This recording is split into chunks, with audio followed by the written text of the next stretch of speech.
aunque todavía creo que hay gente fuera, ¿no? Con el tema de las inscripciones, ¿hay gente, Enrique? Empezamos y ya se van incorporando, ¿vale? Porque si no nos van a dar aquí las uvas, ¿no? Entonces, bueno, es lo que ocurre, ¿no? La primera, la inauguración y demás, pues, y el tema de la excursión, pues bueno, siempre se lleva bastante tiempo.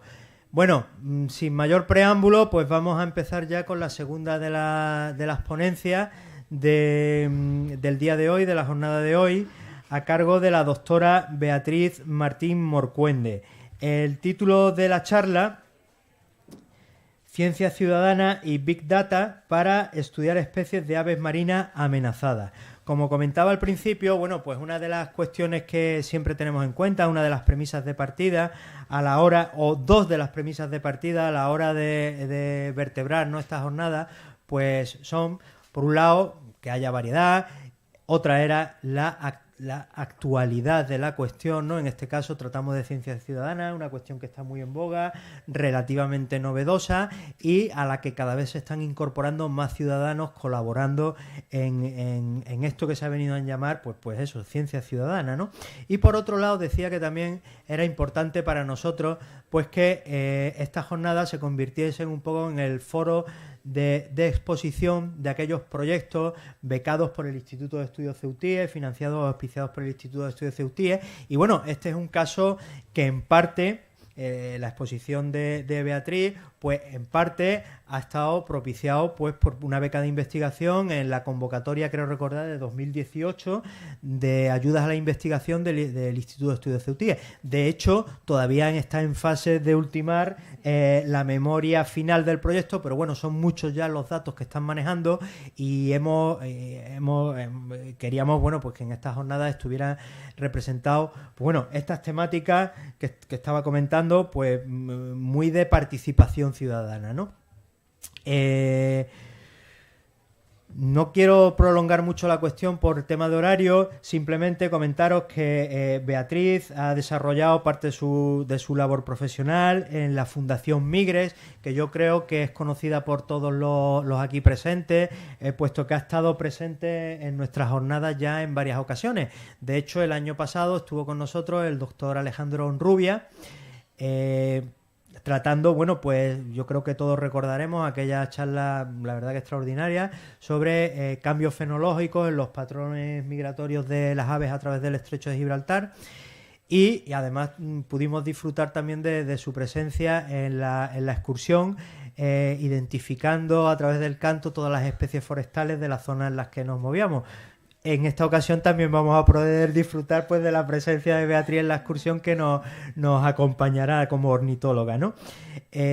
Bueno, Beatriz, la doctora Martín Morcuende, pues comenzó su carrera investigadora, bueno, estudiando aves esteparias en el Museo de Ciencias Naturales de Madrid. Hay un grupo muy potente allí que ahora está centrado en el estudio de la avutarda. Se doctoró en la Universidad Complutense de Madrid en 2008 y estuvo trabajando también en la Estación Biológica de Doñana, que como sabéis es un centro adscrito al Consejo Superior de Investigaciones Científicas. Posteriormente, bueno, pues ha trabajado en la Fundación Oso Pardo, en el análisis de conectividad de las poblaciones de osos en la cordillera cantábrica y, como decía, en la Fundación Migres, en la que se centró en el estudio de las aves migratorias y en cómo la observación y el análisis de su comportamiento pueden convertirse en una herramienta útil para el seguimiento y evaluación de poblaciones frente al cambio climático, ¿no? Que también fue un poco de lo que nos comentó, nos habló, nos expuso el año pasado Alejandro Onrubia. Actualmente ya decía que bueno, están desarrollando un proyecto sobre migración de aves marinas en el estrecho de Gibraltar, donde además tiene una gran importancia la participación ciudadana, lo que llamamos ciencia ciudadana, ¿no? Y bueno, sin más, actualmente, bueno, para concluir, actualmente trabaja en Ramby Consultants, que como es una consultora privada, ¿no?, como investigadora y analista de datos ambientales. Por eso nos hablará también de Big Data, ¿no?, que es una cuestión que está ahí un poco en el aire, yo creo que ya nos lo aclarará.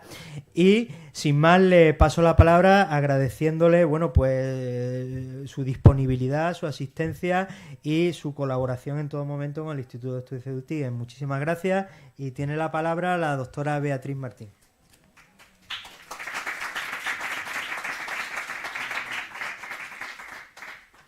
Bueno, en primer lugar quería agradecer enormemente la oportunidad que me ha brindado la organización de las jornadas de estar hoy aquí para poder contar a todos vosotros los resultados que hemos ido obteniendo a lo largo de este proyecto que efectivamente ha estado becado por el Instituto de Estudios Ceutíes.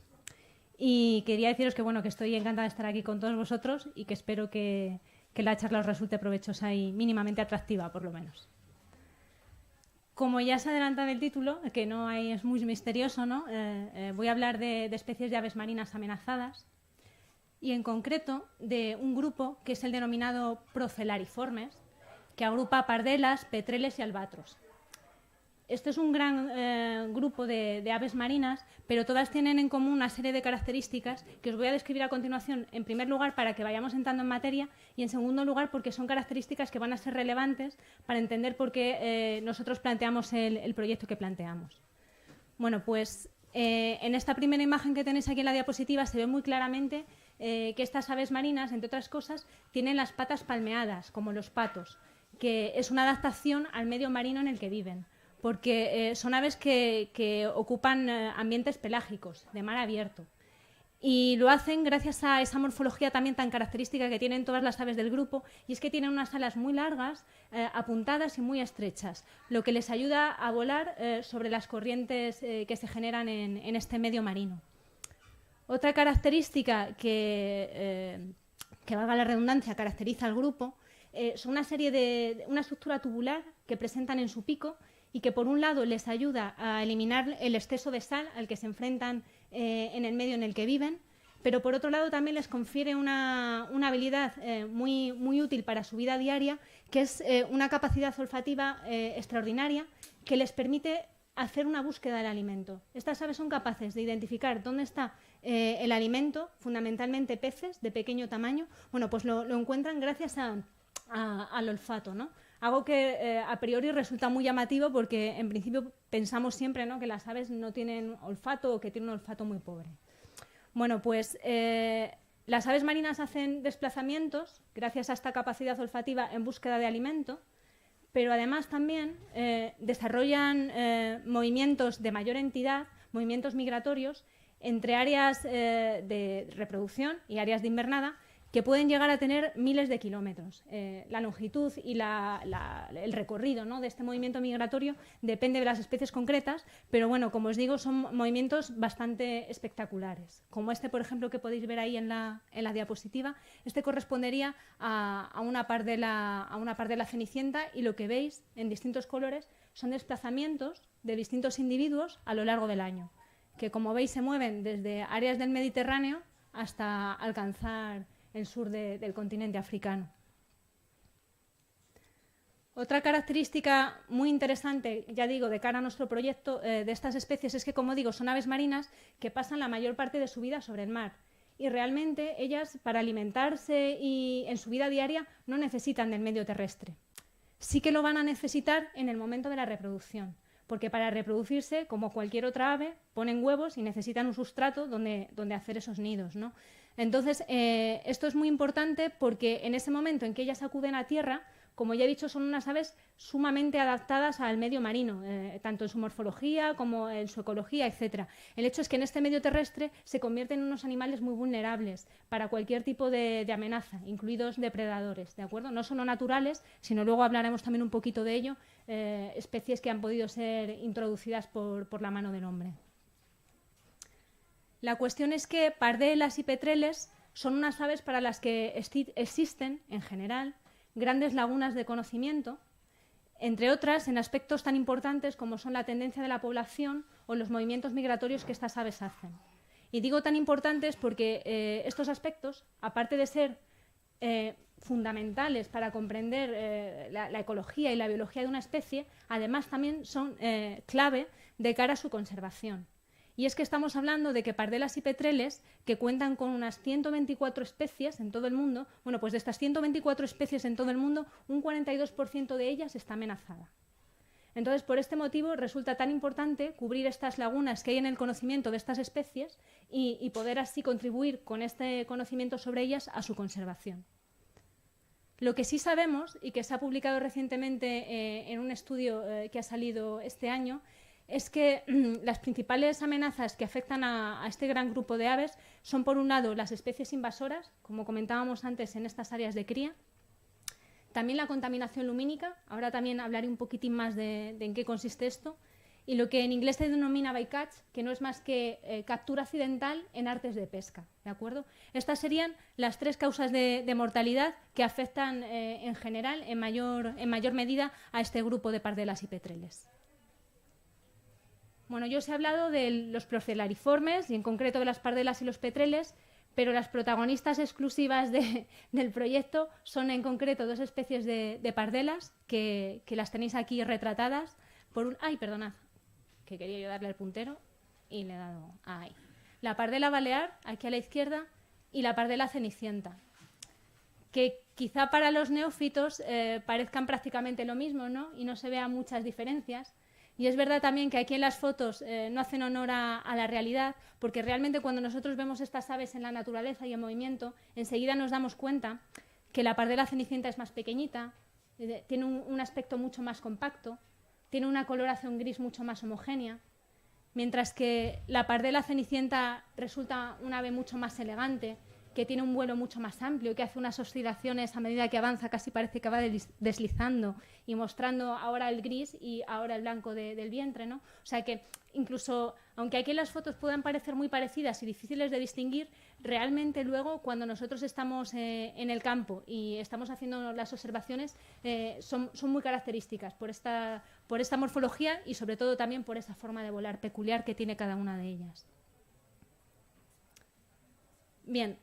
Como el resto de procelariformes, de pardelas y petreles, no podía ser de otra manera, por desgracia, estas especies también están muy amenazadas, la pardela balear y la pardela cenicienta, por las causas que veíamos antes. Por un lado, por esa presión de especies invasoras que hay en las colonias de cría, entre otras cosas las ratas, por ejemplo, que depredan sobre los huevos. Las ratas originariamente no estaban presentes en los islotes donde crían estas especies, pero por influencia humana han llegado a ellos y ahora pues se alimentan de huevos de estas aves y en ocasiones incluso de pollos o hasta de adultos. Ha habido casos que se hayan constatado.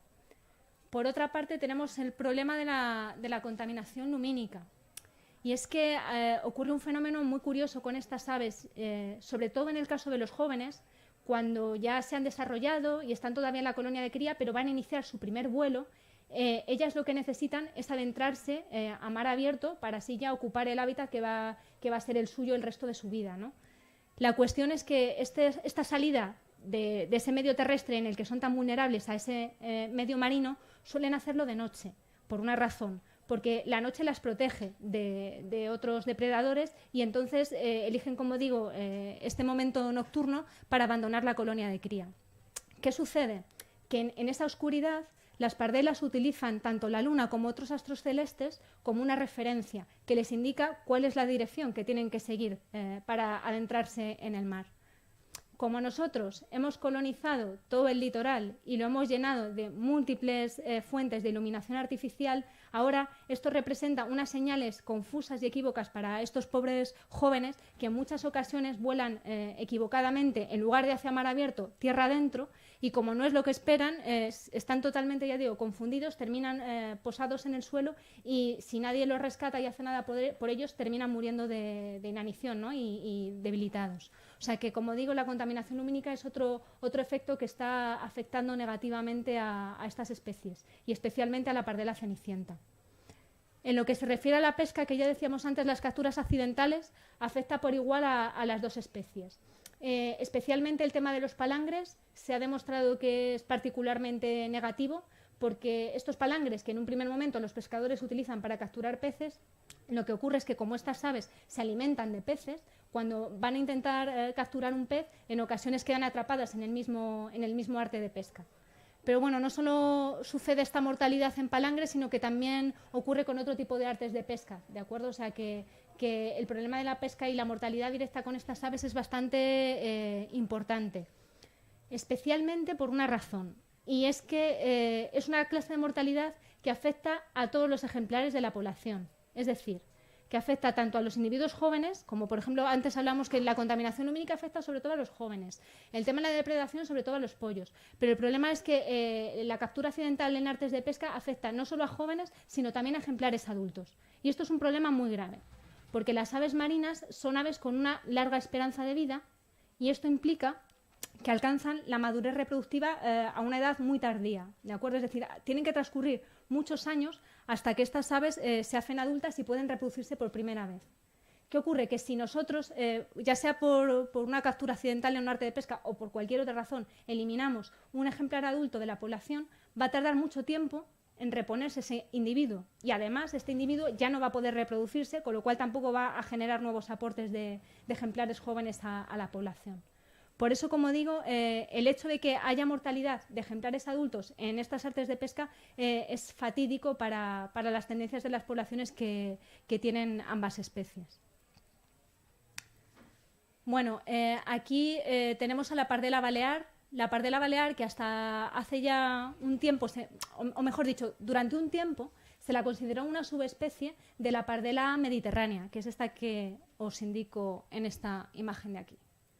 Pero ahora ya sabemos que es una especie diferente gracias a los análisis genéticos y que tiene entidad propia, ¿de acuerdo? O sea que a día de hoy sabemos que es una especie diferenciada de la otra y como tal, y como su nombre indica, es una especie exclusiva del archipiélago balear. Únicamente se reproduce en las Islas Baleares.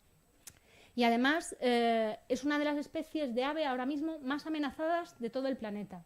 Está catalogada como en peligro crítico, ¿de acuerdo? O sea que es una especie que se encuentra ahora mismo en la antesala de lo que sería considerarla como extinta en estado silvestre. Las estimas que hay ahora mismo, aunque luego vamos a hablar un poco de este tema de las estimas y demás, pero bueno, ahora mismo las estimas que existen hablan de que hay unas 3.500 parejas únicamente en todo el mundo. Y además, los censos que hay en las colonias de cría ahora mismo no son nada halagüeños y parece que indican que hay un descenso de las poblaciones. Pero como os digo, nuestro proyecto habla de esto y ahora entraremos en más detalles sobre ello. Bien, la pardela balear, como os digo, se reproduce en el Mediterráneo, pero después, una vez que se ha reproducido, abandona el Mediterráneo por el estrecho de Gibraltar en torno a los meses de mayo, julio. O sea que ahora mismo ya hay pardelas baleares que están saliendo por el estrecho de Gibraltar hacia el Atlántico. Y ocupará durante el invierno áreas a diferente altura, a diferente latitud de la costa atlántica. Sobre la pardela cenicienta ha habido también un cambio en cuanto a la taxonomía, a decidir si una especie pertenece o no a otra o son especies diferentes. El hecho es que lo que en un principio se había considerado una única especie, que era la pardela cenicienta a secas, ¿no?, ahora parece, aunque todavía está un poco en discusión, que son dos especies diferenciadas y ahora los estudiosos distinguen lo que sería la pardela cenicienta atlántica, que como veis en este mapa no llega a entrar en el Mediterráneo o solo hace algunas incursiones que son testimoniales, ¿de acuerdo? Y la que a nosotros nos interesa para nuestro estudio, porque es la que pasa por el estrecho de Gibraltar también, como la balear, bueno, pues la pardela cenicienta mediterránea, que esta sí que se reproduce en el mar Mediterráneo y por lo tanto, al igual que la balear, necesita entrar y salir por el estrecho de Gibraltar cada año porque, como veis aquí también, aunque se reproduce en el Mediterráneo, las áreas de invernada están también en la costa atlántica occidental, solo que esta especie tiene una distribución diferente, ¿no?, y se distribuye más por las costas del continente africano, a diferencia de la otra especie que es más europea. La pardela cenicienta mediterránea, ya estamos hablando de esta especie de aquí. Bueno, pues esta especie ahora mismo se la considera como de preocupación menor en cuanto a grado de amenaza. Lo que pasa que, aunque esto es así, no debemos bajar la guardia, porque precisamente debido a causas de mortalidad como esa pesca accidental, lo que los estudios más recientes parecen indicar es que la población está en descenso. Entonces, por eso, hasta ahora mismo a esta especie se le estaba también prestando una especial atención por este motivo, a pesar de que, como os digo, de momento no está catalogada como amenazada.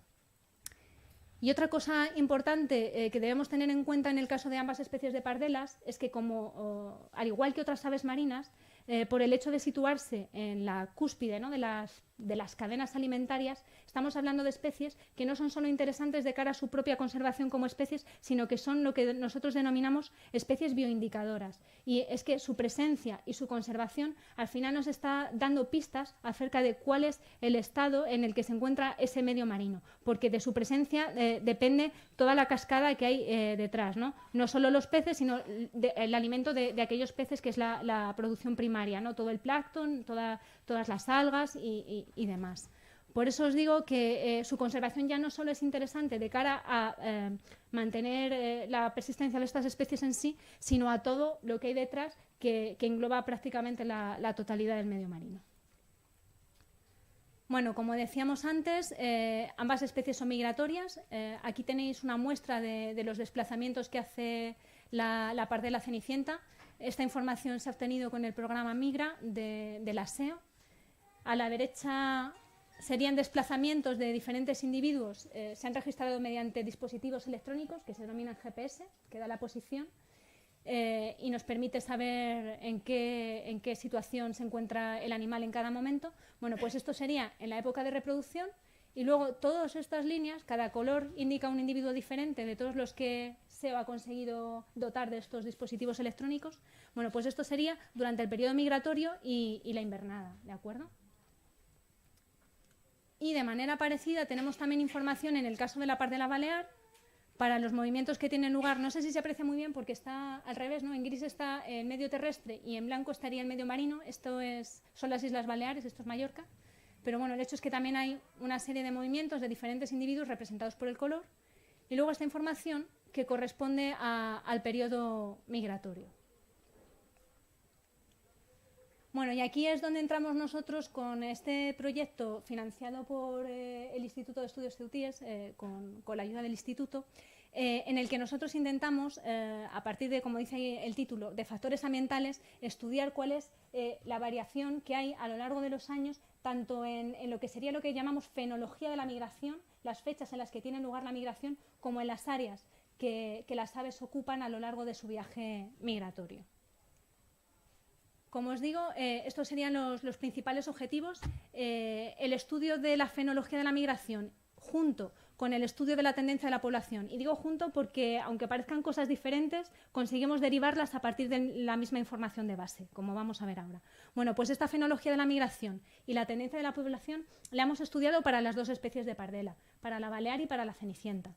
Y, sin embargo, la distribución espacial a lo largo de las rutas migratorias y esa identificación de áreas más importantes nos hemos centrado únicamente en la pardela balear, por una cuestión de cuál es el comportamiento específico de esta especie durante la migración, que vamos a ver a continuación. Bueno, yo os he hablado de que hay estimas de pardelas baleares y de pardelas cenicientas, ¿no? Entonces, quizás os estaréis preguntando por qué uno de los objetivos ha de ser estimar tendencias de la población si hay información. Bueno, en primer lugar, existen estimas de la población reproductora, pero no de la tendencia de la población.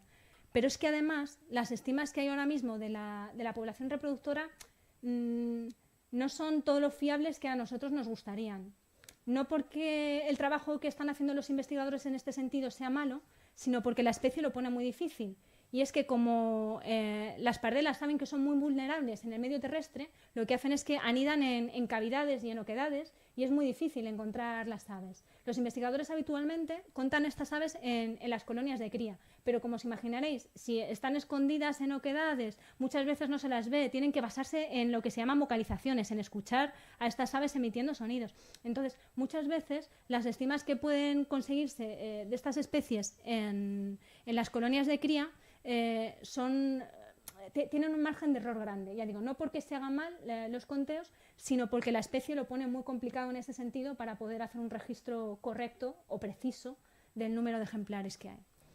De ese modo, ya digo, no tenemos muy claro cuál es la estima realmente de la población reproductora y, lo que es peor, no sabemos realmente cuál es la tendencia de la población, porque aunque sí es cierto que parece que las colonias de cría parece que hay una tendencia regresiva al descenso, pero no está 100% clara la cuestión por este motivo.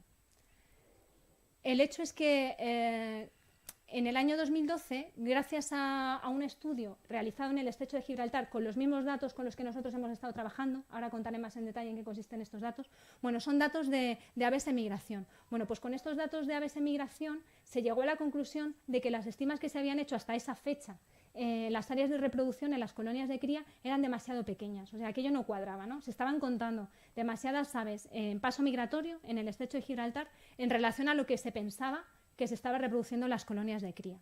Y esto obligó a hacer una revisión de esas cifras, de tal manera que en aquel momento se estimaban 15.000 ejemplares. Aquí, si veis, yo antes he dicho 3.500, ¿de acuerdo? 3.500 son parejas reproductoras. Aquí se estaría estimando la totalidad de la población, las aves que ya son maduras para reproducirse y las que todavía no pueden reproducirse. Bueno, pues se pasó de una estima de 15.000 a una estima de 25.000 ejemplares. ¿Y esto por qué os lo cuento? Os lo cuento para que ahora cuando yo empiece a hablar, porque cuando alguien tiene que refutar o poner en entredicho algo que ya está publicado, necesita demostrar que se está basando en datos sólidos, robustos, que la metodología que está siguiendo no falla. Entonces yo lo que pretendo mostraros aquí es que ya con anterioridad los datos que nosotros estamos utilizando ya mostraron que algo fallaba, ¿no? Que las estimas en las áreas de cría quizás estaban quedando cortas y que quizá había más pardelas de las que realmente se estaban contando. Del mismo modo, para que podáis también evaluar, en el caso de la pardela cenicienta, hace no mucho se ha encontrado una nueva colonia de cría en una isla, la isla de Zembra, y una colonia que no se conocía, es una colonia enorme y han literalmente duplicado las estimas de la población reproductora que tenían, simplemente porque esa colonia no se conocía, de repente se descubre y podemos sumar todos esos ejemplares y eran tantísimos que prácticamente, ya digo, las estimas se han duplicado. ¿Qué quiero decir con esto? Que sumado al problema de que la especie o las especies de pardela son esquivas en las colonias de cría, es que encima cabe la posibilidad de que haya colonias todavía inexploradas y desconocidas, porque estamos hablando de que estas aves ocupan pequeños islotes, no necesitan ser grandes islas para que ellas puedan utilizarlo como un lugar de cría. Bueno, pues puestos así ya en antecedentes, ahora lo que yo os voy a decir es que como nosotros sabíamos todas estas dificultades que había en las áreas de cría para las estimas de la población y para conseguir una tendencia fiable de la población, ¿de acuerdo? Nos planteamos obtener esta información por otros medios. Y esos medios son los conteos, ahí digo sistemáticos y ahora explico por qué, conteos sistemáticos de aves en migración. Porque lo que podemos hacer es aprovechar este viaje migratorio que obliga a las dos especies de pardela a atravesar por el estrecho de Gibraltar cada año para poderlas contar. Porque cuando estas aves pasan por aquí, por el estrecho, como este brazo de mar es muy pequeño, en el punto en el que la costa africana y la costa europea están más próximas, tan solo 14 kilómetros, con una óptica adecuada nosotros podemos observar las aves. Entonces, de ese modo podemos obtener un conteo de aves a lo largo de los años y a partir de aquí inferir cuál es la tendencia que está siguiendo la población. Bueno, aquí os he puesto la punta del Desnarigado, porque creo que es importante señalarlo, más aún porque estamos aquí en Ceuta.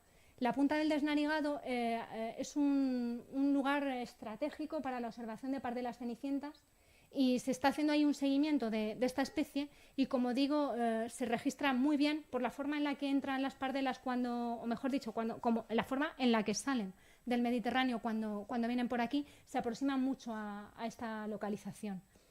Pero la cuestión es que nosotros finalmente trabajamos con conteos realizados en la isla de Tarifa, que quizá para la pardela cenicienta no son tan buenos en cuanto a número de aves que registramos, ¿de acuerdo? Porque en cuanto a la calidad del dato para nuestros objetivos es más que suficiente, pero contamos menos aves, pero podíamos simultanearlo también con los conteos de pardela balear. De tal manera que, aunque como os digo, la punta del Desnarigado es un lugar estupendo para el seguimiento de la pardela cenicienta, nosotros hemos trabajado con los datos recogidos en la isla de Tarifa, que tampoco tienen nada que desmerecer, ¿de acuerdo? A los de la punta del Desnarigado. Bueno, este seguimiento es un seguimiento sistemático, pero al final sencillamente no deja de ser un conteo de aves, literalmente. O sea, lo que se hace es colocarse en un punto, en este caso en la isla de Tarifa, que es el punto de la costa europea más próximo al continente africano, ¿de acuerdo? Bueno, pues se colocan observadores, como podéis ver en esta imagen, con telescopios y también con prismáticos y a observar. Y se van contando todas las aves que van pasando en ese periodo de tiempo, ¿de acuerdo? Se cuenta en el periodo de tiempo que se asume, ahora vamos a ver que esa asunción era correcta, que en el que pasan el mayor número de pardelas, porque a lo largo del día las pardelas empiezan a pasar temprano por la mañana, cada vez pasan más pardelas, hasta llegar a media mañana, ¿no? Más o menos, y después vuelve a caer otra vez el número de pardelas que se observan, de acuerdo con los patrones diarios de actividad de las especies. El hecho es que gracias a dos campañas diferentes de voluntariado que se hacen, de colaboradores, que es un poco diferente porque no tiene categoría legal para denominarlo voluntariado, dejémoslo ahí para no meternos en temas espinosos legales. El hecho es que se hacen dos campañas de seguimiento con colaboradores, uno en primavera, que ahora mismo está en marcha, entre los meses de mayo y julio para el seguimiento de la migración posnupcial, la que tiene lugar después de la reproducción de salida al Mediterráneo para la pardela balear, y otro de seguimiento de pardela cenicienta y otras aves marinas, ¿de acuerdo? Que tiene lugar entre los meses de octubre y noviembre, que también es de seguimiento posnupcial, ¿de acuerdo? También es un seguimiento de migración tras la reproducción. Lo que ocurre es que las pardelas baleares tienen una fenología, unas fechas de paso un poco peculiares en relación al resto de aves marinas. Por eso es por lo que hay que hacer este seguimiento en dos momentos diferentes a lo largo del año. La cuestión es que, a pesar de involucrar a voluntarios, estos conteos son sistemáticos, es decir, que se realizan siempre las mismas horas del día, los mismos días y siguiendo siempre exactamente los mismos protocolos. Y además se anotan una serie de variables como puede ser la visibilidad, como puede ser la velocidad del viento, que se registra en el observatorio, ¿de acuerdo? O la temperatura, que pueden afectar a la calidad de las observaciones. Y eso es fundamental porque estas variables después las tendremos que incorporar en una serie de modelos estadísticos que es con los que nosotros vamos a calcular las tendencias de la población. Bueno, pues aparte de estas variables, que serían las que afectarían a, digamos, la calidad del dato, ¿no? De la capacidad que tiene el observador de detectar correctamente las pardelas que están pasando en ese momento delante de su campo de visión, pues aparte de esto, en esos modelos que nosotros aplicamos, modelos estadísticos, para estimar la tendencia de las poblaciones de ambas especies de pardelas, hemos incluido también otra serie de variables para ver cómo se relacionaban con la posible tendencia que nosotros estábamos intentando estimar. Estas variables son, por un lado, la disponibilidad de alimento, que, como os podéis imaginar, no se puede medir de una manera sencilla porque no es fácil saber exactamente cuántos peces hay disponibles para que las pardelas puedan alimentarse, pero que nosotros de algún modo podemos inferir a partir de otra serie de variables indirectas, como puede ser las pesquerías. En este caso eran las capturas pesqueras, que es información que está disponible y que podíamos obtener para el Mediterráneo, y también la concentración de clorofila en primavera en un año dado, ¿de acuerdo? También para el Mediterráneo. Y del mismo modo, aquí he puesto la mortalidad por bycatch porque realmente no sabemos cuál es esa mortalidad, pero nuevamente a partir de las pesquerías nosotros podemos inferir que si hay una mayor presión o mayor incidencia pesquera, en principio debería haber también una mayor incidencia de esta mortalidad accidental causada por la pesca.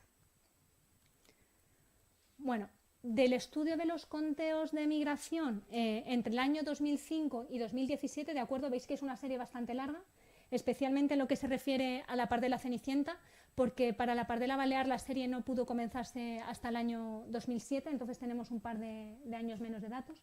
Pero bueno, el hecho es que hay una serie de datos muy buena y cuando nosotros lo que hacemos es graficar aquí lo que sería la estación, ¿no? Cómo evolucionan los conteos de pardelas a lo largo de la estación en la que nosotros hacemos el seguimiento.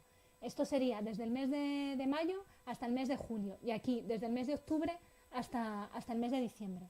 Bueno, pues ya nos llama la atención una cosa curiosa y que nos está diciendo cosas muy interesantes de las dos especies, y es que mientras que para la pardela cenicienta, veis que aquí está, nosotros decimos que tiene una distribución como una campana, ¿no? Lo que os decía antes. Las pardelas empiezan a pasar en octubre, cada vez pasan más, en noviembre hay un pico y luego empieza a descender ya el número de pardelas que pasan, porque han pasado todas, ¿no? Ya han salido todas del Mediterráneo. La cuestión es que la pardela cenicienta, a ver, aquí. Si veis, prácticamente todos los años esa distribución es muy parecida, ¿no? Solapan enormemente las distribuciones de paso en los diferentes años. Esto nos indica que esas fechas de paso en esta especie son bastante constantes y no se ven muy alteradas ni muy modificadas de un año a otro. En contraste con esto, si veis aquí la pardela balear, esos picos de paso son muy diferentes dependiendo de unos años a otros, ¿de acuerdo? Hay unas oscilaciones muy grandes a lo largo de los diferentes años. Y esto lo que podemos interpretar es que en el caso de la pardela balear hay mucha más flexibilidad de cara a adaptar la fecha de migración. Es decir, esta especie no tiene tan fijada la fecha de migración y se puede permitir el lujo, de algún modo, dependiendo de las condiciones ambientales, salir antes o salir más tarde del mar Mediterráneo. Aunque no está 100% claro de qué dependen esos condicionantes, las variables que nosotros hemos introducido, y ahora hablaré un poquito más de ello, nos van a arrojar un poquito de luz acerca de esto. Pero antes vamos a hablar, siguiendo con los patrones temporales, de cuál sería el patrón diario. Este nos interesa mucho de cara a saber si estamos cogiendo, si estamos observando una proporción relevante de las pardelas que migran, ¿de acuerdo?, a lo largo del día. Y quizá no se vea muy bien, pero yo con esta gráfica os puedo asegurar que sí, ¿de acuerdo? Porque tenemos aquí el pico de paso migratorio diario en el caso de la pardela balear, que tiene lugar a las 7, ¿no? Sí, efectivamente, a las 7 de la mañana, mientras que el de la pardela cenicienta tiene lugar a las 9 de la mañana, ¿de acuerdo?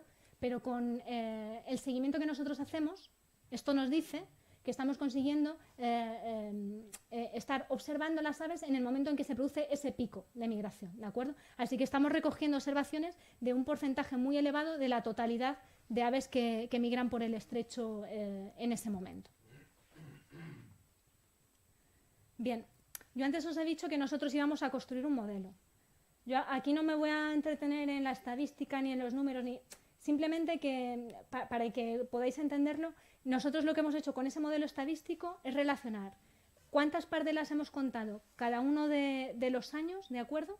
Y de este modo poder ver si hay una tendencia. Es decir, si de un año a otro yo veo que los conteos son cada vez mayores, son cada vez menores o se mantienen estables, ¿de acuerdo? Lo que se ve en estas gráficas de aquí ya no son resultados de los conteos en sí, no estamos graficando los conteos, sino lo que nos dice el modelo, ¿vale? Porque el modelo nos resulta de mucha utilidad, por un lado, para entender cómo está afectada la tendencia por esas variables que veíamos antes, la clorofila, la pesca, pero también para cubrir huecos, porque así si tenemos algún año en el que no tenemos datos, nosotros aún así, gracias al modelo, podemos estimar la tendencia. Bueno, el hecho es que estas son las tendencias que obtenemos con estos modelos que hemos calculado para las dos especies de pardela, para la balear aquí y para la cenicienta aquí, a la derecha. Y no sé si se interpreta bien la gráfica, ¿de acuerdo? Aquí están los años y este es el número de pardelas, ¿vale? Así que esto lo que nos está diciendo, lo he pintado aquí a mano alzada un poquito regular, pero bueno, se ve. Lo que nos está diciendo es que es verdad que parece que ha habido un descenso, ¿no? El modelo nos indica que ha habido un descenso, ¿no?, de los efectivos poblacionales como hasta el año 2012 aproximadamente, quizá incluso hasta un poco antes en el caso de la cenicienta, pero de acuerdo con nuestro modelo parece que la situación está remontando, ¿de acuerdo? Y que desde el año 2012 hasta la actualidad parece que lo que estamos observando es una tendencia positiva, ¿de acuerdo? Esta tendencia es suavecita, ¿vale? Porque si nosotros vamos al modelo y estimamos cuál es la tasa, lo que se denomina tasa anual de cambio, es decir, cuántas aves más pasan del año previo al año siguiente, ¿no? Bueno, pues fijaros que para la pardela balear estamos hablando de 5 aves, ¿vale? O sea, esto realmente es muy poquito, pero si tenemos en cuenta que son 5 aves cada año, ¿de acuerdo? Lo más interesante es que esto nos está diciendo que, de acuerdo con los conteos de migración en el estrecho, esas tendencias negativas que se asumían de acuerdo con los conteos que se hacen en las colonias de cría no cuadran, ¿de acuerdo? Nuestros conteos en el estrecho nos están diciendo que a pesar de que sea un crecimiento suave, a pesar de que solo sea desde el año 2012, pero parece que nosotros estamos observando con estos conteos de migración en el estrecho que la tendencia en estas dos especies está ahora mismo remontando. Y además con las variables estas que nosotros introducíamos, la clorofila y las pesquerías, lo que vemos es que parece que esta tendencia guarda una gran relación con estas dos variables. En época reciente, por un lado, se ha observado un incremento en la concentración de clorofila en el mar Mediterráneo, probablemente relacionado con los aumentos de la temperatura, ¿no?, y el cambio climático. Y por otro lado también parece que se ha producido una reducción en las capturas de pesca. Seguramente también en relación a que han disminuido la disponibilidad de peces en el mar por la sobreexplotación, ¿no?, pero también probablemente debido a la prohibición, ¿no? Porque una vez que las poblaciones de peces se esquilman, pues desde Europa se toman medidas para reducir las cuotas de peces que se extraen. El hecho es que esta tendencia, como os digo, no solo la observamos, sino que parece que está en relación, de acuerdo con el modelo, a estas dos variables. De tal manera que ya con esto nosotros podemos decir muchas más cosas, aparte del hecho en sí de que parezca que hay una remontada en la población de las dos especies. Y es que, por un lado, debemos de ser muy cautos, porque tal y como veíamos en la imagen anterior, es verdad que desde el año 2012 parece que esto está remontando, pero fijaos lo que ha pasado antes, ¿de acuerdo? Y además es que nosotros no sabemos de dónde venimos, quiero decir, no sabemos si esta disminución viene desde aquí, desde una disminución sostenida desde hace no sabemos cuántos años, ¿de acuerdo? Tampoco sabemos si esto es algo que hace así. O sea, que tenemos que tener mucho cuidado porque estamos viendo que esto no es algo lineal y simple, ¿no? Es algo complicado. Y además, en relación a una serie de variables que tienen que ver con el ser humano, pero que son difíciles de controlar, porque estamos hablando, por un lado, de la concentración de clorofila, muy probablemente, ya digo, en relación con las temperaturas, con el cambio climático, y también de la intensidad pesquera, de las capturas que se realizan en el Mediterráneo. De tal manera que, como digo, estamos viendo esa tendencia positiva, pero, como digo, es muy suave y, además, nada nos garantiza que podría revertirse en el futuro. No obstante, con esto lo que demostramos es que unos datos complementarios a aquellos que se recogen en las colonias de cría nos pueden ayudar a entender mejor qué está pasando con estas especies y a adoptar mejores medidas de cara a su conservación, ¿de acuerdo? A comprender mejor qué es lo que sucede y cuál es el escenario en el que nos movemos. Esto sería lo que ha contado hasta ahora, lo referente al primer objetivo, ¿no? Si recordáis, esa determinación de la fenología y de las tendencias poblacionales de las dos especies de pardela, la balear y la cenicienta. Ahora voy a comentaros el segundo gran objetivo que teníamos dentro del proyecto, que era identificar áreas utilizadas por la pardela balear, en este caso, en concreto, durante el periodo migratorio, ¿de acuerdo? Os vuelvo a poner este mapa de aquí, que se publicó en el año 2012 por estos autores, por Guilford y colaboradores, ¿de acuerdo? Bueno, estos autores, ya en aquel entonces, identificaron todas estas áreas que la pardela balear utiliza durante la migración, ¿de acuerdo? Y lo hicieron gracias a esta cosita de aquí que lleva este ave. Esto no es una pardela, ¿de acuerdo? No pretendo engañaros, pero era la mejor foto que he encontrado de un geolocalizador colocada en un ave marina y por eso os lo he traído, ¿de acuerdo? Baste por lo menos que sirva como ejemplo de qué es esto del geolocalizador. Que no es más que un dispositivo electrónico que, igual que yo decía antes del GPS, ¿no? Bueno, pues que emite una señal y que permite saber en qué posición está el individuo que lo lleva, aportando toda esta información tan interesante, ¿de acuerdo?, sobre las áreas de migración. ¿Qué ocurre? Yo os he dicho que el objetivo del proyecto era identificar áreas que la especie utiliza durante su movimiento migratorio, ¿no? Y me diréis, bueno, ya está, ¿no? Ya ha habido otros autores que han hecho este trabajo. Bueno, pues es verdad que estos autores han abordado este trabajo, pero mediante esta aproximación, la aproximación de los geolocalizadores, ¿no? Estos dispositivos electrónicos. Esta aproximación es muy interesante porque, como os digo, nos ofrece una información con una resolución espacial y temporal tremenda.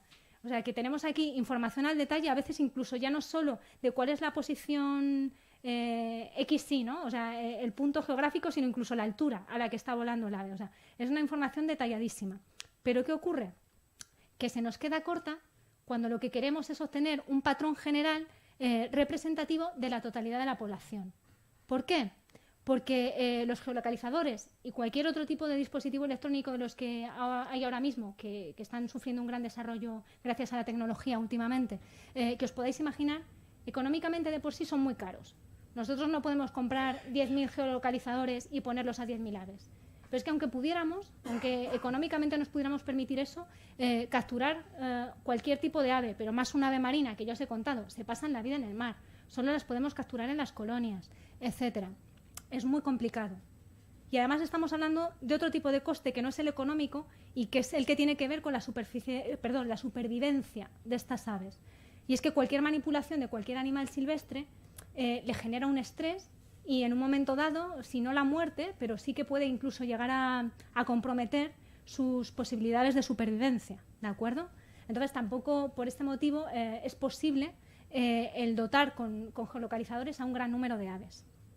Y encima, para colmo de males, como os comento, como normalmente no, es la única posibilidad, se capturan estos animales en las colonias, normalmente se capturan a los jóvenes, es más difícil capturar a los adultos, de manera que no sabemos muy bien qué hacen los adultos.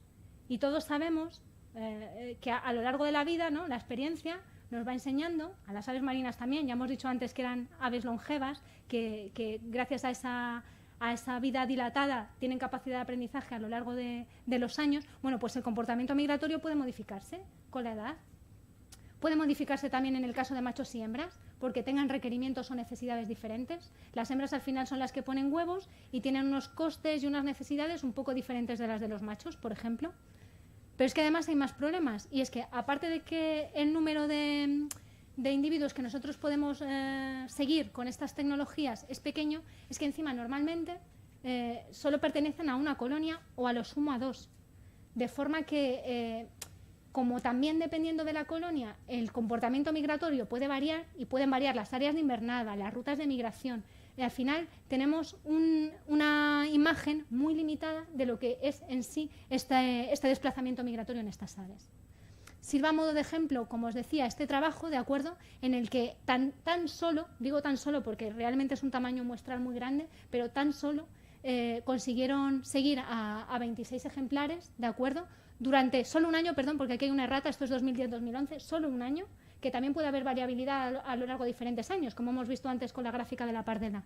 Y encima, individuos de solo una colonia, ¿vale?, que estaba situada en Sacela, Mallorca. Ya digo, nuevamente, no es que estos investigadores lo hagan mal, es que el método tiene estas limitaciones, ¿de acuerdo? Pero la cuestión es que debemos buscar alguna aproximación, debemos de intentar buscar otra alternativa que nos permita tener ese cuadro más general de lo que pasa con la totalidad de la población. Bueno, y es aquí donde entra en juego el tema del Big Data, ¿no?, que había puesto yo ahí en la charla, porque ahora como está tan de moda y demás, nos resulta muy atractivo, ¿de acuerdo? El Big Data y junto con la ciencia ciudadana. Antes ya habíamos hablado un poco también de ese apoyo ciudadano con el proyecto de seguimiento de migres en el Estrecho, pero aquí estamos refiriéndonos también a nuevas tecnologías, ahora voy a hablar de qué, pero el objetivo no es más que identificar áreas utilizadas por pardelas durante el viaje migratorio, pero que sean representativas, ya digo, no de esos 26 ejemplares que hemos conseguido marcar en la colonia Sacela, sino de la totalidad de la población, ¿no?, o al menos de la totalidad, que por lo menos sean más representativas, ¿de acuerdo?, que correspondan a un mayor número de ejemplares.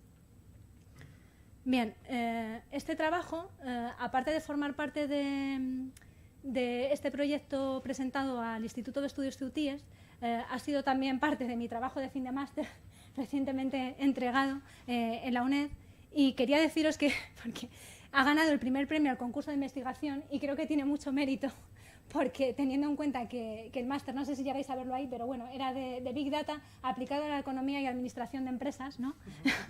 Teniendo en cuenta el mundo mercantil en el que se movía, ¿no?, mi entorno de compañeros y de profesores, creo que al final parece que les hemos convencido que el Big Data se podía utilizar también para estas otras cosas, que son conservación y que no es un beneficio económico, al menos no directo, ¿de acuerdo? Bueno, bromas aparte. Como os decía, es un proyecto en el que trabajamos con ciencia ciudadana y Big Data, porque aquí esa fuente alternativa de datos que estamos buscando para intentar conseguir esa mayor representatividad de la totalidad de la población nos la va a ofrecer eBird. No sé si vosotros conocéis esta plataforma, si hay ornitólogos en la sala seguramente sí, porque es una aplicación de móvil que lo que permite es a cualquier persona, ornitólogo profesional o aficionado, cualquiera que observe un ave, ¿de acuerdo?, puede subir a esta plataforma esa observación indicando diferentes datos, entre ellos la fecha, de qué especie se trata, cuántos individuos ha observado, ¿de acuerdo? Y esto pueden hacerlo personas en cualquier parte del mundo, ¿vale? O sea que es una fuente magnífica de datos, ¿de acuerdo? Si bien es verdad que son datos que puede recoger cualquiera, que son muy variopintos, ahí entra el ruido y ahí entra el Big Data, ¿no?, estos datos masivos, grandes volúmenes de datos que son como monstruos, que es verdad que hay mucha información escondida, pero que es necesario aplicar técnicas adecuadas para poder extraer los patrones en medio de esa maraña, ¿no?, que tienen este tipo de datos. La ventaja con la que nosotros jugábamos, y por eso digo que en este caso no hemos trabajado con la pardela cenicienta, sino solo con la pardela balear, es que la pardela balear es una ave marina, efectivamente, y ocupa y se alimenta en mar abierto, pero no obstante tiene una distribución no solo durante la reproducción y la invernada, sino también durante la migración, que es bastante costera. ¿Qué pasa? Que entonces esto permite que un observador con una óptica adecuada, como este compañero mío de aquí que está con un telescopio, y como veíamos antes, pues desde observatorios terrestres se pueden hacer avistamientos de pardelas baleares, ¿de acuerdo? ¿Esto qué hace? Que incrementa el número de observaciones que es posible realizar. Si tuviéramos que depender de observaciones realizadas desde un barco, por ejemplo, pues probablemente el número de datos que podríamos conseguir con IBER no sería tan abundante. Bueno, el hecho es que gracias a esta peculiaridad de la pardela balear que nos permite, aun siendo un ave marina, estudiarla desde tierra, ¿de acuerdo? Pues con IBER lo que vemos es que haciendo una solicitud, porque cualquiera puede hacer una solicitud de datos a esta plataforma y una vez que se ha estudiado la plataforma, o mejor dicho, los responsables de la plataforma facilitan dicha información, ¿de acuerdo? Nosotros hicimos esta solicitud y desde la plataforma nos llegaron localizaciones de pardelas baleares entre el año 1964 y 2017. Lo que pasa es que, bueno, finalmente nos quedamos con datos desde el año 2005 por el tema de la representatividad. Pero el hecho es que nos juntamos, ¿de acuerdo?, con 15.863 observaciones diferentes de pardela, ¿vale?, en ese periodo. Que además, como podéis ver en estas imágenes que os muestro aquí, tenían muy buena representación espacial, es decir, que teníamos localizaciones de pardela a lo largo de todo el rango de distribución de la especie. Recordad que se reproduce en las Baleares, que luego migra por la costa del Atlántico y termina pasando la invernada aquí en el Atlántico Norte, ¿de acuerdo? Tanto para la migración prenupcial como para la posnupcial, ¿vale? Porque queríamos estudiar los dos movimientos migratorios, el de entrada y el de salida, el de retorno luego ya otra vez al Mediterráneo para la nueva reproducción. Y luego también hay muy buena representatividad de los datos en términos temporales.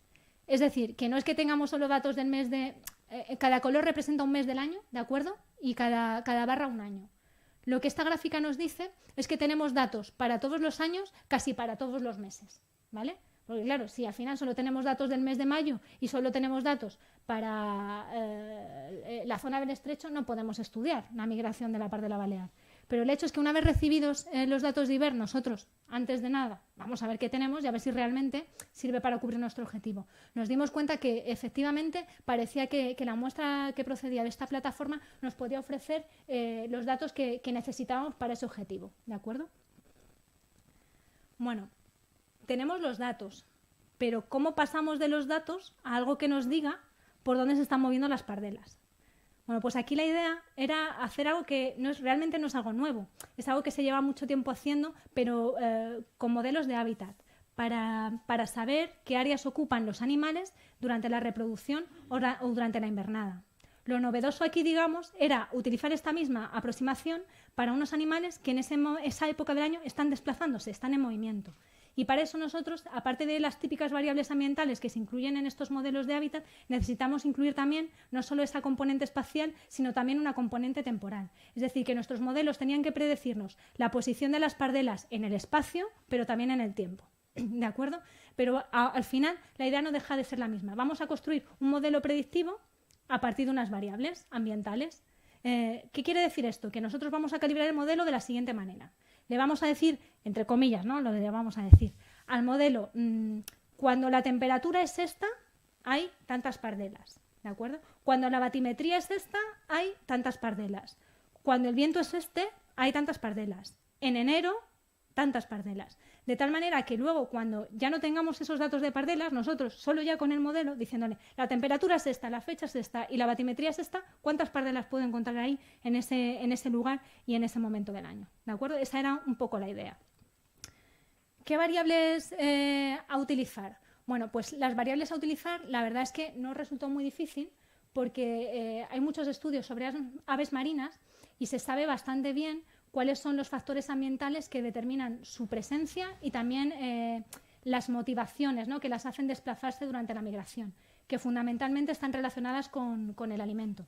Incluso cuando las aves están migrando, lo que hacen al final es seguir donde hay disponibilidad de alimento para poder irse alimentando por el camino. ¿De acuerdo?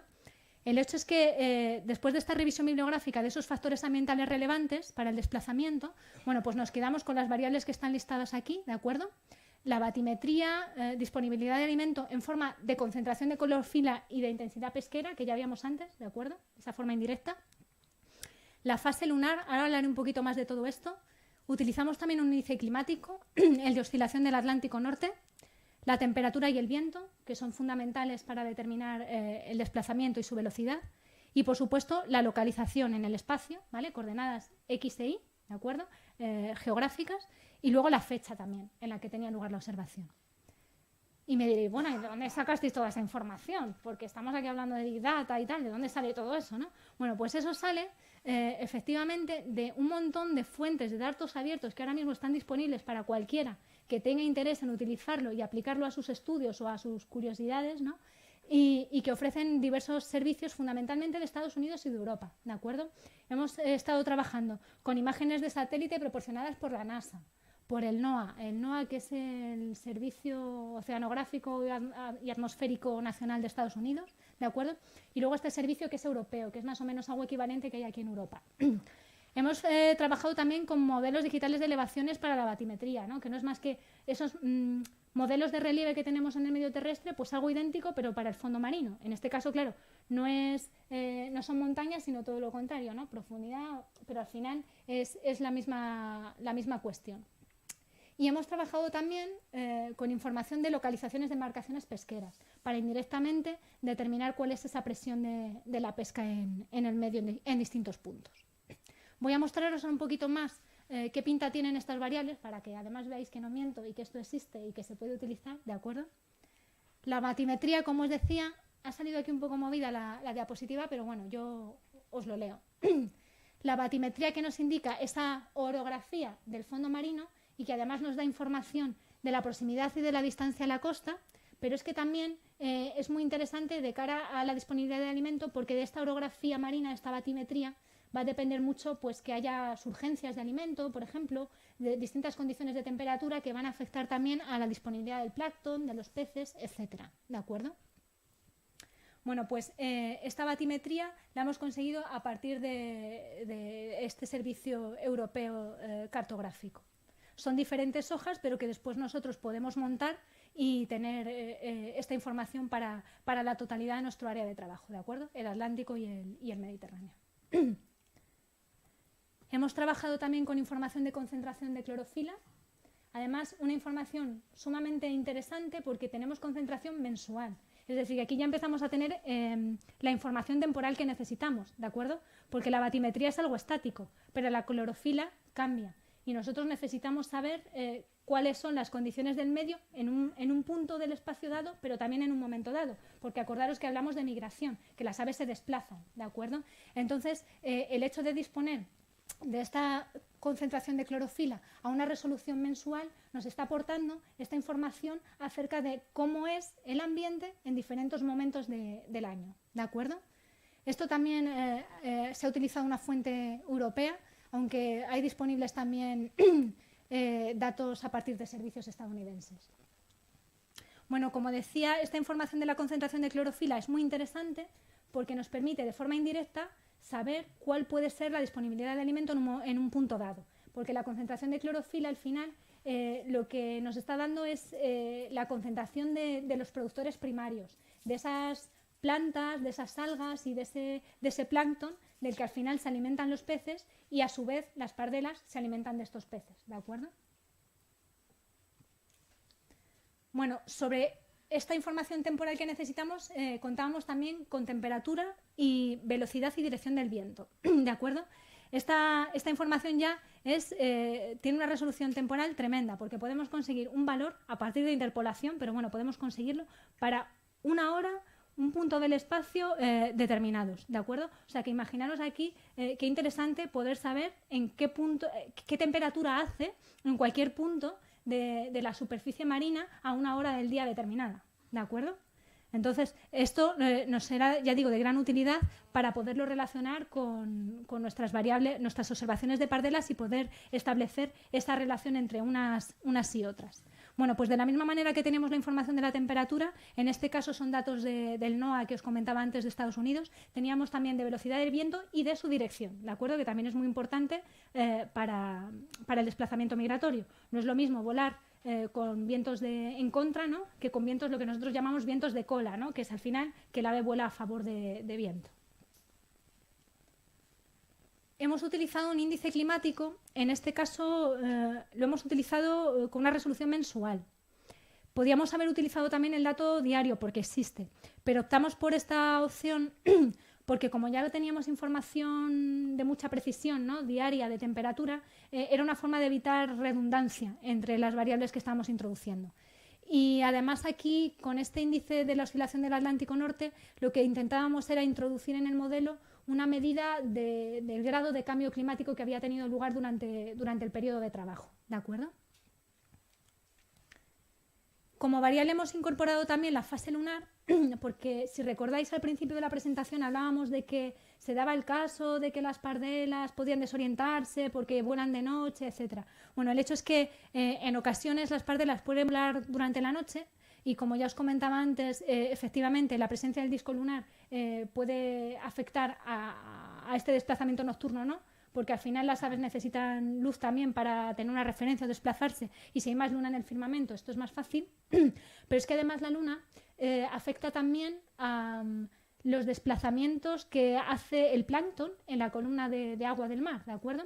El plancton no hace migraciones en horizontal, sino en vertical, ¿no? Dentro de la columna de agua, y estas están muy condicionadas por la luz, ¿de acuerdo? Porque tiene que ver con los depredadores. Cuanta más luz, más visible soy a los depredadores y entonces intento irme más abajo, más al fondo, para no ser capturado. Y a la inversa, en noches de luna nueva, cuando no hay mucha luz en superficie, y entonces puedo ascender en la columna de agua y estar más expuesto, pero realmente protegido por esa invisibilidad que me da la oscuridad de los depredadores. Y con el tema de la pesca teníamos una variable súper interesante, proporcionada también por servicios europeos, que se ha derivado, para que os hagáis una idea, de las localizaciones de las embarcaciones. Cualquier embarcación tiene un sistema de posicionamiento, ¿no? Para saber tanto dónde está como para poder comunicar al resto de embarcaciones dónde se encuentra y evitar accidentes o en caso de que sea necesario un rescate, lo que sea. El hecho es que estos sistemas de localización emiten esa señal y toda esa información se puede ir almacenando. Ahora mismo está, ya digo, registrada por este servicio y está disponible para cualquiera que quiera consultarla y utilizarla. Y lo que nos indica es cuál es la densidad de embarcaciones pesqueras en un punto concreto, ¿de acuerdo? Y esta información al final nosotros indirectamente, claro, la podemos interpretar como un indicativo del esfuerzo pesquero que se está haciendo en esa zona, ¿de acuerdo? En este sentido, he hablado antes de la pesca como un efecto negativo por el tema de las capturas accidentales, pero aunque este es el efecto más importante y negativo, existe la contrapartida de un efecto positivo, ya digo, menos importante, pero que también existe, y es el hecho de los descartes. Y es que si bien la pesca puede generar una mortalidad directa debido a estas capturas accidentales, también puede generar un beneficio de menor magnitud, pero bueno, un beneficio en la supervivencia de las aves marinas, y es que supongo que todos conoceréis esta práctica, ¿no? Que es aquellas capturas que no van a servir para consumo, ¿no? Que no tienen valor económico, se descartan, ¿no? Y se arrojan al mar. Entonces las aves marinas muchas veces van siguiendo los barcos de pesca para alimentarse de estos descartes. O sea que en este sentido esta variable teníamos que ser muy cuidadosos a la hora de interpretarla, porque nos podía indicar por un lado ese efecto negativo de esa mortalidad directa por captura accidental, pero también un efecto positivo derivado de estos descartes. Bueno, yo no sé si habéis visto ahí, pero el hecho es que realmente lo más complicado de todo esto no fue en sí el Big Data, es decir, que hubiera muchos datos, miles de datos, sino el hecho de que cada uno de ellos estaba en un formato diferente, con una fuente, un servidor diferente. Bueno, entonces aquí lo más laborioso para nosotros ha sido el tener que unar toda la información, homogeneizarla y ponerla en un formato al que después poder aplicar los modelos de los que ahora os voy a hablar. Eso sí, estamos muy orgullosos porque, así como os decía que las fuentes de datos que hemos utilizado eran todas de libre acceso y todas lo que se denomina ahora open source, ¿no? De código abierto y demás, hemos utilizado además también software libre para analizar los datos, o sea que nuevamente, si cualquiera que esté interesado en replicar este trabajo no tiene más que ir a internet y utilizar este este software científico que se llama R y que, como digo, es de código abierto. Bueno, como estábamos con Big Data, pues no nos quedaba otro remedio que utilizar unas aproximaciones de modelación apropiadas a este tipo de datos masivos y con tantísimo ruido como mencionábamos antes.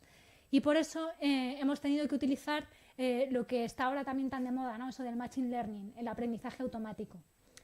Al final lo que hicimos fue aplicar distintos modelos, toda esta ristra que veis aquí con estos nombres tan feos, algunos os sonarán, otros probablemente menos, pero al final las variables que introducíamos en los modelos eran siempre las mismas, la idea era la misma, el intentar identificar a partir de esa relación entre las variables ambientales y la abundancia que conocíamos por IBER de pardelas, cuál era esa relación para calibrar los modelos, ¿de acuerdo? Y luego poder hacer predicciones.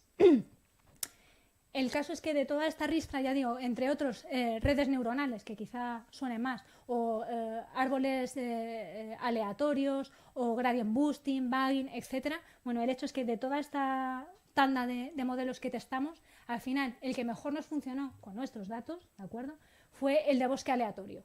Con este era con el que obteníamos los mejores resultados. Esto que pone aquí R cuadrado, que se ve tan feo, bueno, lo que viene a decir aquí esto es que con el modelo que obteníamos con el bosque aleatorio, con Random Forest, conseguíamos explicar hasta más de un 70% de la variabilidad que había en las observaciones de Pardena, ¿vale? Lo cual, para los que no estéis muy familiarizados con los temas de estadística y para los que no estéis familiarizados con lo que es la estadística y los problemas biológicos, es bastante, ¿de acuerdo? Es un valor bastante elevado. Y además, estamos muy contentos porque no solo conseguimos explicar mucha variabilidad de los datos de partida, es decir, de esas observaciones de Pardela, de cómo estaban distribuidas, conseguíamos explicar muy bien esa variabilidad, ¿no?, en el espacio y en el tiempo. Pero es que además, cuando cogíamos nuestro modelo y lo probábamos con una muestra de datos independiente, ¿de acuerdo?, veíamos que había muy buena correspondencia entre lo que eran las observaciones reales, que nos decía IBER que había de pardelas en una zona concreta, y las observaciones que el modelo predecía que debía haber, ¿de acuerdo? Estamos hablando de que había una correspondencia entre esas observaciones reales y las predicciones del modelo de un 70%, ¿de acuerdo? Que nuevamente, teniendo en cuenta la fuente de datos y que estamos trabajando con animales y la enorme variabilidad que hay en el mundo de la biología, nosotros estábamos realmente contentos y satisfechos. Bueno, y encima además nos dimos cuenta, porque todo esto empezó con la idea de conseguir un modelo predictivo, como os decía, pero es que además nos dimos cuenta que incluso con este tipo de aproximaciones de Machine Learning, de aprendizaje automático, podíamos obtener información interesante para comprender cómo se desplazan o qué variables o qué factores son los que interactúan para determinar el desplazamiento migratorio de las pardelas. E incluso nos arrojan luz, por ejemplo, acerca de cosas tan interesantes como el efecto del cambio climático. Porque a partir de aquí, de este gráfico tan feo, que lo que muestra son las interacciones entre variables, vais a tener que hacer acto de fe y creerme, ¿de acuerdo? Yo soy el analista de datos aquí y me vais a tener que creer, pero el hecho de que aquí no haya una interacción entre la variable latitud y la variable año, lo que nos está diciendo es que no ha habido, a lo largo del periodo de estudio, no ha habido un cambio en la latitud de las posiciones de Pardela en su viaje migratorio, ¿de acuerdo?, a lo largo del periodo. Lo que significa, aparentemente, ¿de acuerdo?, que no ha habido cambios en esa localización, en esas áreas utilizadas durante la migración como consecuencia del cambio climático, ¿vale? Esta información hay estudios previos que dicen que ha habido un desplazamiento hacia el norte de las áreas de invernada de la Pardela balear como consecuencia del cambio climático, y otros estudios que han venido después que lo han rebatido, ¿de acuerdo? Bueno, pues con nuestros modelos de Random Forest, de bosque aleatorio, parece que estamos encontrando soporte, ¿no?, para poder afirmar que al menos durante el periodo de trabajo en el que nosotros hemos estado funcionando, que es relativamente corto, eso también hay que decirlo, pero bueno, que desde 2005 hasta la actualidad no parece haber un efecto del cambio climático en esas áreas que las pardelas baleares utilizan en el viaje migratorio. Y luego podemos ver también cómo variables como la clorofila, donde digo clorofila, pensad en disponibilidad de alimento, ¿de acuerdo? Y la velocidad del viento están interactuando de manera conjunta para modular ese desplazamiento, ¿de acuerdo? lo que vemos, ya digo, no os fijéis mucho en la gráfica, pero yo os la pongo para que veáis que no me lo invento, sino que lo derivo de la interpretación de los datos. Pero bueno, al final lo que vemos es que cuanta más clorofila hay, cuanta más disponibilidad de alimento hay en una zona, observamos más pardelas. Esto tiene que ver con que, aunque, como os decía, están viajando y están migrando, cuando pueden paran y comen, ¿de acuerdo? Pero, sin embargo, cuando hace más viento también vemos más pardelas. En este caso no porque estén comiendo, sino porque se están desplazando, porque el viento favorece el viaje migratorio y les ayuda a desplazarse con menor esfuerzo, ¿de acuerdo? Y ambas variables interactúan entre sí, ¿de acuerdo? O sea que cuando más pardelas vemos es cuando menos vientos hay y más clorofila, ¿de acuerdo? Y luego ya hay un efecto del viento que es más independiente de la clorofila, que con independencia de que haya mucha o poca disponibilidad del viento, si el viento es fuerte, las pardelas las observamos en gran número, pero ya digo, porque están desplazándose, porque están migrando. Bueno, esto lo he puesto aquí solo para poder ver no solo esas gráficas tan feas, pero todavía son resultados preliminares porque aún estoy trabajando en elaborar una cartografía con todo esto que os estoy contando. Pero bueno, esto simplemente era, ya digo, una aproximación preliminar basada en los puntos de IBER, ¿de acuerdo? Aquí no hay predicciones todavía, solo son estimas de densidad basadas en los puntos y por eso hay huecos, ¿vale? Porque no tenemos más que datos para algunas zonas que es donde se han hecho las observaciones. Pero a pesar de eso, podemos ver, esto es la migración postnupcial y esto es la prenupcial, ¿de acuerdo? Son datos para los distintos meses, esto es mayo, junio, julio y agosto, ¿vale? Y podéis ver cómo, mientras que en mayo todavía tenemos una densidad muy alta, ¿no? Incluso dentro del Mediterráneo y todavía en el Estrecho, aquí ya empieza a ver en Portugal, cómo esa densidad poco a poco va desplazándose, ¿no? A medida que las pardelas van estando cada vez más al norte y van alcanzando esas áreas de invernada que yo os comentaba en el Atlántico Norte. Y de forma muy parecida, pues también en ese viaje de regreso al Mediterráneo, durante la migración prenupcial, ¿de acuerdo? Cuando ya vuelven de estas áreas del Atlántico Norte y poco a poco cada vez vamos viendo más densidad de pardelas más próximas al mar Mediterráneo. Como conclusión, así sintetizando muy brevemente todo lo que os he contado, lo que me parece más interesante del trabajo que hemos desarrollado es que contra el pronóstico de algunos, al menos, no contra el mío, que tenía muchas esperanzas y mucha fe en este trabajo, pero contra, ya digo, el pronóstico de algunos, hemos conseguido con el modelo identificar con precisión bastante alta, ¿de acuerdo? Bastante razonable, áreas y fechas importantes para la migración de esta especie. Hemos demostrado además que estas aproximaciones modelando y utilizando este Big Data pueden ser de utilidad y que además podrían aplicarse ya no solo a las pardelas baleares, sino a muchas otras especies migratorias, incluso marinas. Y ya no estoy pensando en aves únicamente, sino que estoy pensando incluso en cetáceos, porque igual que se hace un seguimiento desde tierra de aves marinas, ahora mismo hay funcionando también mediante proyectos de ciencia ciudadana seguimientos de ballenas, por ejemplo, a partir de los soplos. Cuando las ballenas respiran la humedad, ¿no? Esa humedad, lo que se ve es el vapor de agua de su exhalación. Cuando el animal respira por el espiráculo, bueno, pues el hecho es que a partir de esos soplos y demás se puede saber dónde hay una ballena, como también realizan desplazamientos migratorios. Este tipo de aproximación de modelación con Big Data podría aplicarse también a otros grupos, no solo a otras especies de aves marinas, sino incluso a cetáceos. Y con esto ya os dejo descansar. Termino con todo lo que os quería contar. Muchísimas gracias por vuestra atención y quedo a vuestra disposición para cualquier pregunta.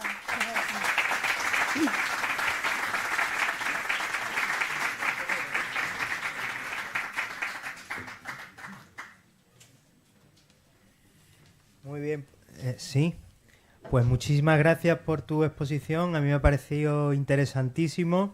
Te felicito además porque es que, bueno, para los que ya tenemos unos cuantos añitos, ¿no? Y peinamos algunas canas, estos del manejo de estas grandes cantidades y bases de datos, pues nos quedan un poco como fuera de órbita, ¿no? Y bueno, vamos, como ya es tarde, vamos a pasar a la ronda de preguntas. José Manuel tenía una pregunta. Beatriz, muchísimas gracias por tu presentación, enhorabuena por la cantidad de datos que manejas y por la soltura con la que trabajas con los programas y la capacidad de transmisión de toda esa información. Me ha gustado mucho tu presentación Pero me gustaría preguntarte un poquito por la situación aquí en Ceuta, porque nos contara justamente qué poblaciones hay aquí, si hay alguna que se quede un tiempo, si habéis hecho censos aquí, un poquito particularizado aquí al entorno en el marco del proyecto que teníais, y realmente pues cuál es el papel de Ceuta en toda esa migración y cómo es la evolución de las poblaciones aquí, particularizado a partir de esos modelos generales que siempre son interesantes, pues quizá cuál es la situación aquí en Ceuta, ¿no? Pues para estas especies, Ceuta es fundamentalmente zona de paso. Lo que pasa que sí que, como os decía, especialmente en lo que se refiere a la parte de la cenicienta, porque con la balear no ocurre tanto, pero con la parte de la cenicienta, como decía, en la punta del Desnarigado, es que es un punto estratégico para el registro de esta especie. Porque si bien en Tarifa, como os decía, se cuenta una buena proporción de par de las cenicientas, desde Ceuta se puede contar, yo no sé si la totalidad de la población, porque sería mucho decir, pero una proporción muy, muy grande de lo que es todas las aves que están en migración en una estación concreta. La cuestión es que nosotros no llegamos a utilizar esa información, era la idea originariamente, pero por un lado nos resultaba más fácil, porque eran los mismos protocolos, utilizar los datos para las dos especies del estrecho, y tampoco nos resultó sencillo conseguir los que había de Ceuta. Pero ya digo, ahora mismo este punto, para hacer un seguimiento de esta especie en concreto, de la parte de la cenicienta, es que probablemente sea el mejor que hay aquí en el estrecho. Sí, José Manuel, bueno, tiene Pepe Navarrete. Quiero comentar, bueno, antes de que hable Pepe, que bueno, ellos son de SEO Ceuta, llevan muchos años haciendo el seguimiento de pardelas desde la punta del Desnarigao y bueno, hace, creo recordar que 4 años aproximadamente, 5 años, también estuvisteis ofreciéndonos una ponencia sobre vuestros resultados de censos aquí en Ceuta, ¿no? Sobre aves marinas. Sí, hola Beatriz, enhorabuena por tu conferencia. Bueno, aprovechando la pregunta que han hecho, abundar un poco más, ha preguntado sobre los datos, como los desconoce, bueno, están disponibles, pero bueno, en torno a 550.000 pardelas pasan anualmente por ahí por la punta del Desnarigao. La evolución ha variado poco, o sea, nosotros no tenemos los modelos estadísticos, pero en cantidades, la primer censo se hizo en el año 95, creo recordar. Después en el 2000 lo hicimos en 3 o 4 años seguidos, en el 5, en el 2013-14 con motivo del ave del año de SEO de la pardela lo volvimos a hacer, y el año pasado y el anterior lo hemos hecho para un proyecto del MITECO, el Ministerio de Medio Ambiente, porque pretenden declarar toda esta zona una cepa marina. Bueno, comentar esto de que son 550.000 pardelas, igual que pasó con la pardela balear, que en su momento había una estima que la Fundación Migre con datos de conteo subió, en fin, la estima. En ese mismo congreso de Algeciras nosotros presentamos nuestros datos y también subimos la estima que estaba en aquel entonces entre 20.000 y 40.000 parejas en el Mediterráneo. Nosotros ya propusimos que había sobre 120.000 parejas reproductoras, y cuando encontraron la colonia de Zembra, pues nos avisaron que los datos que nosotros, o sea, las pardelas que nosotros estimábamos de más, ya habían encontrado donde se encontraba. Bueno, es solamente apuntar esto. Gracias.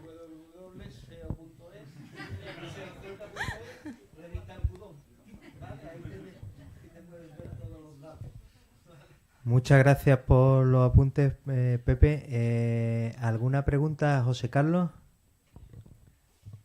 Beatriz, yo también te tengo que felicitar, aunque sea en último lugar, porque la exposición ha sido magnífica y además ha sido capaz de explicar temas muy complejos de una forma bastante entendible, ¿no?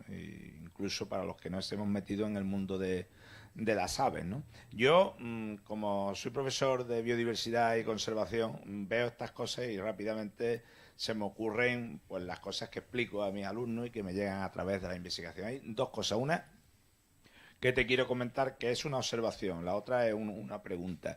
Yo creo que en esos modelos que utilizáis deberíais de seguirle la pista a las últimas investigaciones que se están haciendo punteras del desplazamiento, y además han roto totalmente todos los estudios de geoestadística en la distribución de las especies de peces de interés comercial, que están se están yendo hacia el norte por el cambio climático. La sardina, el boquerón, te digo especies concretas, el jurel, la caballa. De hecho, ya hay autores que hablan de la subtropicalización del mar de Noruega. Jamás ha pescado más sardina allí, ni boquerón, y vienen de abajo. Y eso coincide con la depresión de los recursos pesqueros en la zona, que no saben los pescadores porque se está perdiendo la sardina. Es que el agua se está poniendo muy caliente aquí y se van para arriba. Eso con mucha probabilidad tiene que tener un efecto en las aves, que siguen ese proceso. Entonces, aunque a vosotros no haya salido esa correlación con el cambio climático, debéis de tener en cuenta esos estudios. Algunos de ellos están muy bien referenciados y se ven las migraciones perfectamente. Y deberíais meter esa capa, porque os puede a lo mejor sacar de alguna duda importante. Esto no es más que una observación personal. La otra sí me interesa más desde un punto de vista conservacionista. Cuando se hablan de especies que están en peligro de extinción, como la pardela balear y demás, y se ve, que a mí eso me ha sorprendido, una de las causas más importantes, creo que la has mencionado como la tercera, ha sido el tema de los enganches en las redes y demás. Se me ha venido a la cabeza cómo han resuelto muchos de esos problemas en el mar, por ejemplo, con las tortugas y las artes de arrastre. Unos sistemas muy bien diseñados, por los cuales los peces entran y no salen, pero si entran las tortugas salen y no mueren, porque se había desatado una mortalidad masiva de la tortuga boba, de la verde, sobre todo en las aguas de California y demás, y al final los ingenieros con los biólogos se metieron de lleno en el tema y consiguieron hacer unos diseños que han dado unos resultados verdaderamente espléndidos. Entra la tortuga y al final sale, encuentra una puertecita, ¡plac!, sale y no salen los peces. Mi pregunta es, ¿no se ha trabajado ese tema con este tipo de aves en lo que tú muy bien has mencionado, gestión de las pesquerías? Una cosa que hay que saber hacerlo, pero que yo entiendo que incluye una investigación muy potente de cómo minimizar o mitigar el problema de los enganches de estas aves, para que eso, digamos, se vuelque en una ley efectiva que obligue a las embarcaciones a tener unos dispositivos, ya sean disuasorios o ya sean del tipo del que te he comentado, que cuando entra el ave en el arte, pues pueda salir de alguna manera. ¿Se ha hecho algo de eso en este sentido? Yo la verdad es que no estoy al detalle o al tanto de este tipo de estudios, pero sí sé que se ha intentado, vamos, y yo sé que ahí tiene que haber equipos trabajando con ello. Lo que sé también es que como uno de los principales problemas era el tema de los palangres, ahí era más complicado evitar que, porque a lo mejor con una malla, pero el tema de los palangres parece ser que no era algo sencillo de reducir la mortalidad o de suprimirla. Y al final también siempre estamos con la cuestión de siempre, que normalmente lo que se consigue es una mitigación, pero no una supresión total. Y cuando estamos hablando de especies amenazadas y de mortalidad adulta, como comentaba antes, el tema este de que es una especie con larga esperanza de vida y ese gran impacto a nivel poblacional de los ejemplares adultos, muchas veces tampoco es suficiente. No obstante, efectivamente, claro, debería ser una de las líneas a seguir, porque incluso aunque se trate de una mitigación, siempre será mejor que nada, ¿no? Seguro que puede haber sistemas, porque yo he visto algunos ensayos de eso, de unas cortinas flotantes que son casi transparentes, que si cae el ave, ¡pum!, se pega la cortina y sale, porque no llega al sitio donde está el anzuelo del palangre con el pez, ¿no?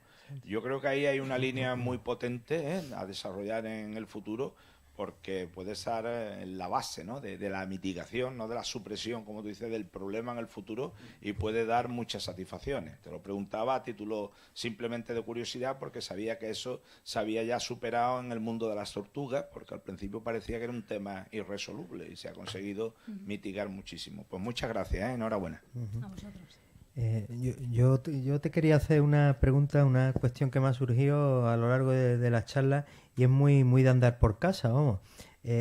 Cuando has comentado la aplicación IBERT o EBERT, como lo queramos llamar, la conocía, nunca me he metido en ella, no he trabajado con ella, bueno, ni he volcado datos, pero una cosa que en este tipo de cuestiones preocupan, conozco otras aplicaciones de este tipo y claro, la calidad de los datos que ahí se vuelcan, ¿qué filtro pasa? O sea, creo que es algo importante que puede ser un sesgo muy a tener en cuenta en los resultados finales del uso de esos datos o del análisis de datos que se realice, ¿no? Entonces, no sé, yo por ejemplo te pongo un ejemplo muy tonto, una una aplicación que hay que se está usando mucho con el tema del mosquito tigre, se llama Atrapa al Tigre. Bueno, tú ves cualquiera, ¿no? Va por la calle, le pone un mosquito, lo ve en su casa o lo que sea, le hace una foto al mosquito, la vuelca en la aplicación, unos expertos revisan la foto y si la validan, ese dato se vuelca en la distribución a tiempo real o prácticamente a tiempo real en horas del mosquito. Así se ha visto el avance del mosquito a lo largo de toda la costa mediterránea, además casi a tiempo real, ¿no? Sin embargo, ¿qué filtro pasan esos datos y si podéis estimar que esos datos son bonacibles, o sea, son unos datos buenos para usar en vuestros análisis? Y después, otra cuestión que me ha surgido un poco es el tema de la pardela cenicienta, las dos subespecies, ¿no? La mediterránea y la atlántica, que ahora, bueno, supongo que en base a análisis genéticos no se han separado como especie o están en vías de separación como especie. A nivel formal, ¿no? Veo que son casi indistinguibles en el campo, ¿no? O sea, son casi indistinguibles. ¿Qué ruido puede meter eso en cuanto a las estimas poblacionales a la hora de realizar censos o conteos, ¿no? Sí.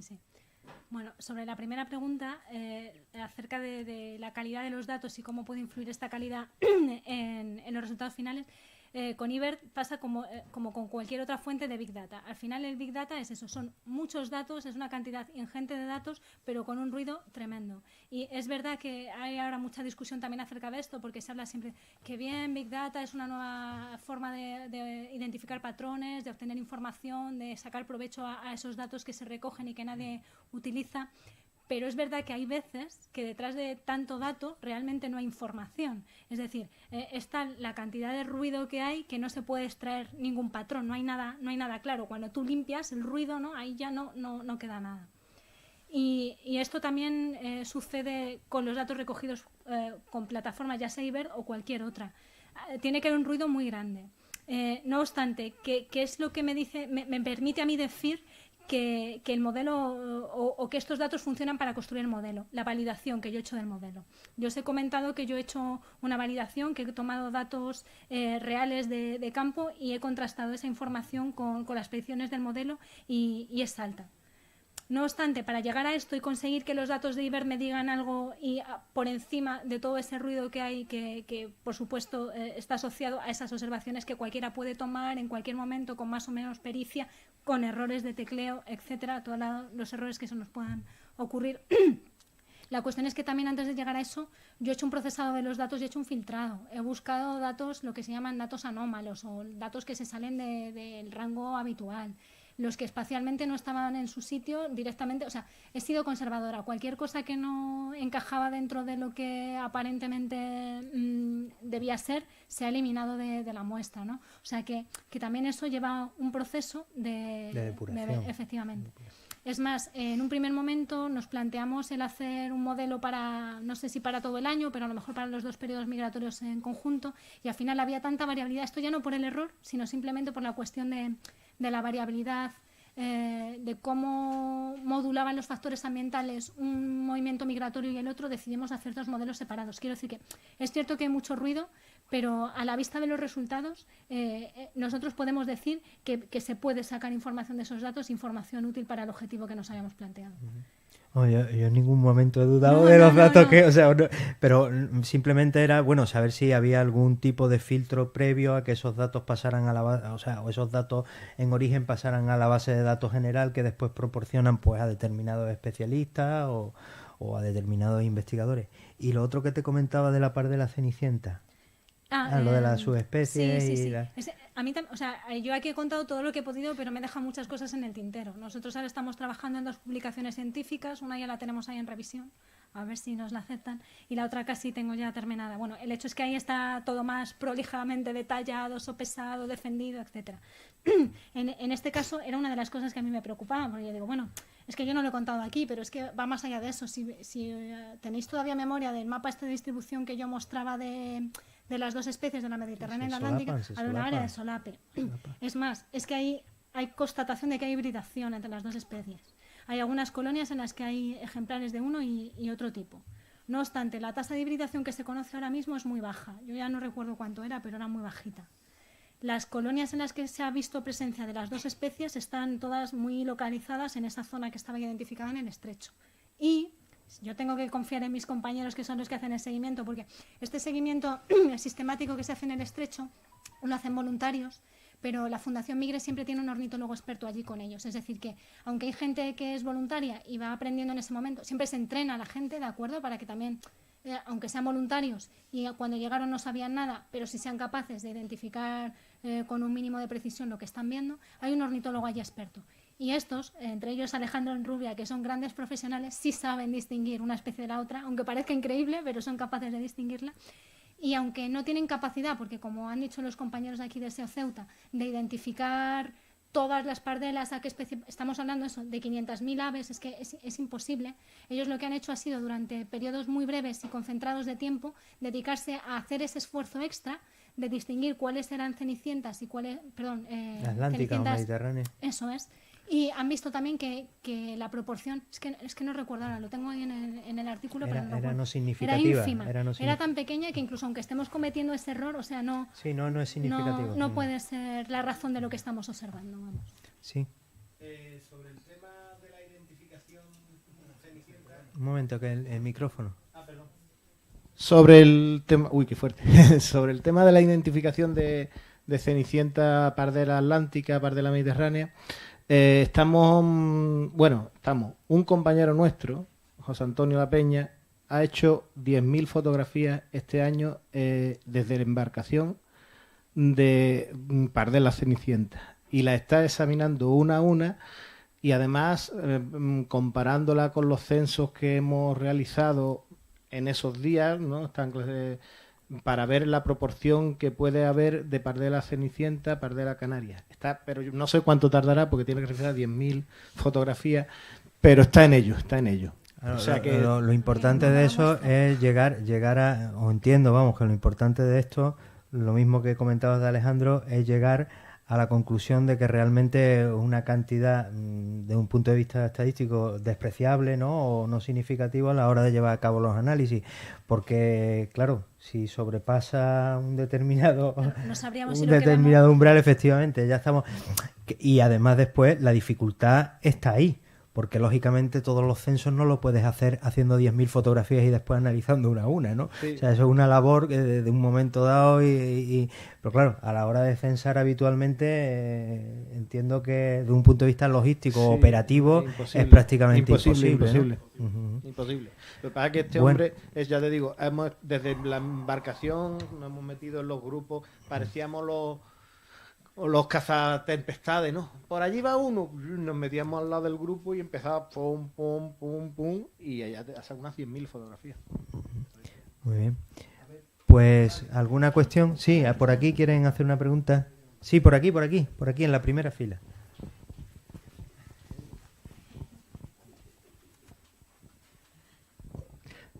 Hola. Enhorabuena por la conferencia que has dado. Tenía varias preguntas, pero han salido. La hibridación, el cambio climático, que me has dejado un poco...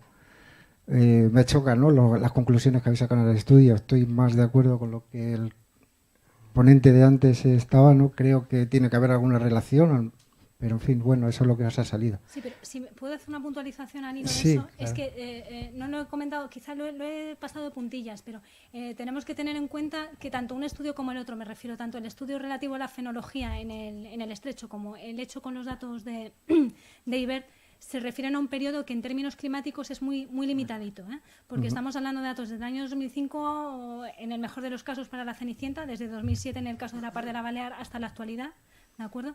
Y al final puede que no sea representativo del cambio climático, porque ya digo, para medir efectos de este tipo necesitamos periodos más amplios. Y encima, en concreto, en lo que se refiere al estudio que hemos hecho del aspecto espacial de la pardela balear, tenemos un problema añadido y es que ya os lo mostraba en la gráfica esta en la que se veía la fenología, esta especie parece particularmente, nosotros decimos que tiene mucha plasticidad ambiental, ¿no? que se adapta mucho a las condiciones que hay en un momento dado, e igual que puede cambiar la fecha de paso de un año a otro de migración, bien puede cambiar también las áreas que ocupa, y entonces esto hace que haya tanta variabilidad en sí que cueste identificar patrones por encima de esta variabilidad, ¿de acuerdo? No sé si me explico. Y a lo mejor que exista un cambio debido al cambio climático, pero que con todo este ruido, ¿no?, con este cambio que en sí efectúa la especie de por sí, de año a año, no nos permita detectarlo. Pero probablemente nos hemos quedado cortos con el periodo que hemos sí, el periodo que era lo que había, claro. Parece bastante corto. De todas formas, es una especie marina. Las especies terrestres creo que están mucho más claro, ¿no?, que están afectando. Bueno, quería preguntarte por los por centros de recuperación y si de ahí, si tenéis datos que aporten centros de recuperación de aves y si de ahí trabajáis con alguno en concreto para las pardelas o... Lo digo porque en un caso has comentado la dificultad de marcar a los individuos y que supongo que serán los pollos en las mismas colonias. Si en algún centro de recuperación, algún centro de cría en cautividad habéis estado haciendo alguna experiencia o algo. Bueno, en concreto para nuestro trabajo, como nosotros utilizamos, o sea, los datos que nosotros utilizamos son de aves sin marcar, es decir, son aves libres que alguien de una observación casual o en un registro sistemático, porque también hay observatorios a lo largo de la costa, por eso se veían en las últimas imágenes que os mostraba manchas muy localizadas, porque hay observatorios no solo en Tarifa o aquí en Ceuta, en la Punta del Desnarigado, sino en otros lugares a lo largo de la costa, ¿no? Pero fundamentalmente son los datos que hemos utilizado, ya digo, bien de observaciones casuales, ¿no?, de casualidad, o bien de muestreos sistemáticos. O sea, que no hemos utilizado realmente datos de aves que estén provistas con algún tipo de dispositivo que permita su seguimiento.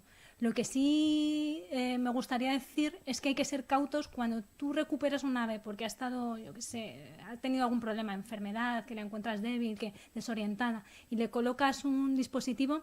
Normalmente no son buenos ejemplares para dar datos representativos, lo que yo decía antes de la población, porque muchas veces están tocados o nosotros bromeamos o resulta que te ha tocado el tonto de la población y por eso se ha caído al mar o no sabe encontrar comida. Es que me estoy acordando porque estaba en el periódico hace unos días, ¿no? Era un buitre negro que ha aparecido, ¿dónde? ¿Era en Noruega? O... Sí. No sé dónde está, dónde se ha ido. Este buitre está chalao, ¿no? ¿Qué hace un buitre ahí? Pues este era de eso, lo habían recogido, creo que era un individuo joven que lo habían encontrado medio muerto de hambre, ¿no? Estaba muy débil. Lo habrían recuperado y luego lo habían liberado ya con un dispositivo para poder saber qué hacía. Y fíjate dónde se ha ido.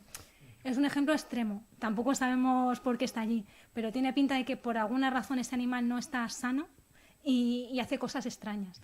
Entonces, a veces no queda otro remedio que utilizar ese tipo de datos, pero en principio no son los más idóneos cuando uno quiere saber cuál es un patrón general de comportamiento de una especie, este tipo de individuos recuperados de centros. Muy bien, pues vamos a dar ya por concluida la jornada. Muchísimas gracias a todos ustedes por su participación, por haber venido hoy a escuchar estas dos conferencias y bueno, y por su tesón y valentía de estar aquí hasta las no sé qué hora es, las 9, sí. Las 10 de la noche ya. Bueno, pues muchísimas gracias y hasta mañana.